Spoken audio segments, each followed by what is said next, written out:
Алып барктап бардыгыбыз азырда киеличи күздө жайда жазында комуз түшпөй кыргызымдын колунан ак калпагы дайым турсун башында. Ак мөңгүлү ала тоонун селеси, ак калпакка чогор үлгөн элеси, ак калпакты алтынга да алмашпа, бул кыргыздын эң бир ыйык белгиси.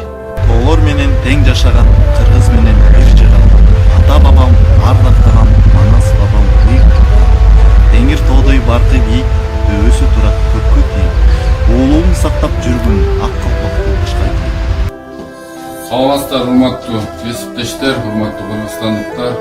Бүгүн 5 март ак калпак күнү менен бардыгыңыздар чын жүрөктөн Бишкек шаардык мүлк башкармалыгынын атынан куттуктайбыз. Ар дайым кыргыз элинде, кыргыз жеринде жакшылыктар, тынччылык болсун, кыргыз эли өнүгүп өсө берсин.